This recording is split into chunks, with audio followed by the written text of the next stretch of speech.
দেখতে পায়, আমি তো তাদেরকে দেখতে পাই না। তারা আসলে কি দেখতে চায়? আমাদের মেধা যোগ্যতা প্রকাশের জন্য কি আমাদেরকে এখন শরীর প্রদর্শন করতে হবে? আজকের যে কারণে আমাদের একত্রিত হওয়া, একটা উক্তি ব্যাখ্যা করি।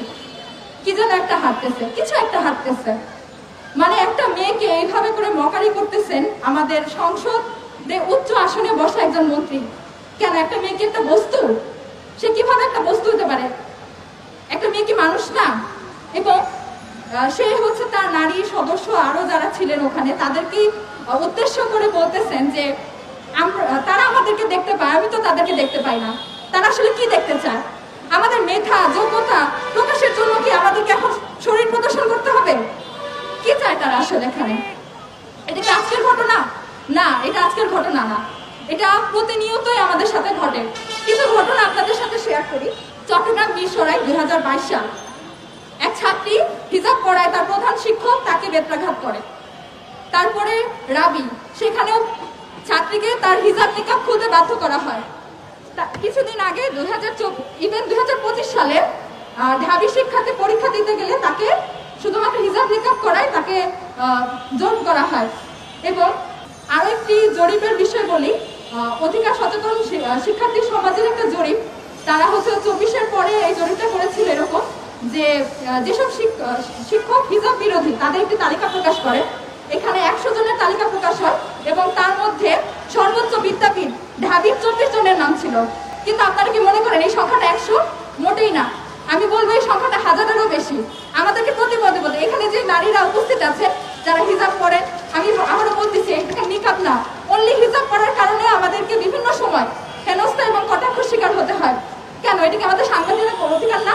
আমাদের বোনরা তো একটু আগে উল্লেখ করে গেল যে অনুচ্ছেদের 41 নম্বর আয়াতে প্রত্যেকের অধিকার আছে যে সে তার ধর্ম পালন করবে এবং ধর্ম প্রচারও করতে পারবে। কিন্তু কেন প্রত্যেকবার একটা মেয়েকে তার পোশাকের জন্য হচ্ছে বিভিন্ন সময় হেনস্থা করা হবে? শুধু যে হিজাবি মেয়েদেরকে হেনস্থা করা হয় এরকম না। কেন? নারী হিসেবে পোশাক আমাদের জন্য কারো হচ্ছে মানদণ্ড যে তারা ঠিক করে দিবে, তারপরে সেটা আমরা করবো। কেন? এই লক্ষ্যে আমরা চাই আমাদের মুসলিম সংখ্যাগরিষ্ঠ সমাজে আমাদের বোনেরা তাদের পোশাক সে হিজাব পড়ুক আর নন হিজাবি পড়ুক, এই অধিকার নিশ্চিত হোক। আজকে বাংলাদেশ ইসলামী ছাত্রী সংস্থার ঢাকা মহানগর উত্তরের উদ্যোগে আয়োজিত মানববন্ধন কর্মসূচিতে আজকের দাবি এবং প্রস্তাব পেশ করছি। করা এমপি মনিরুল হক চৌধুরীকে ক্ষমা প্রার্থনা করতে হবে।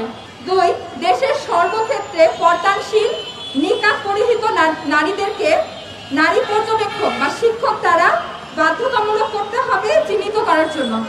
এবং ধর্মীয় মূল্যবোধ ও পোশাক নিয়ে হেনস্থার প্রতিবাদে বাংলাদেশ ইসলামী ছাত্রী সংস্থার প্রস্তাব পেশ করছি।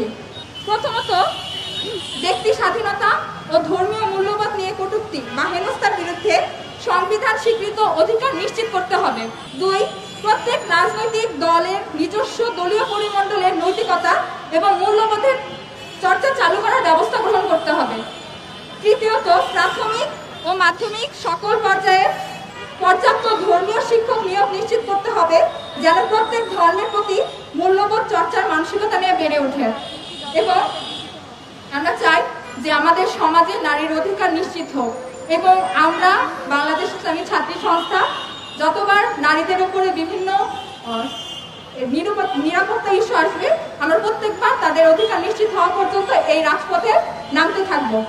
এবং আপনাদেরকে মনে করিয়ে দিতে চাই, আপনারা যেখানে অবস্থান করতেছেন সংসদে, ওখানে আমাদের মতো হিজাবি মেয়েদের জুলাইয়ের অবস্থান আপনারা ভুলে যাবেন না।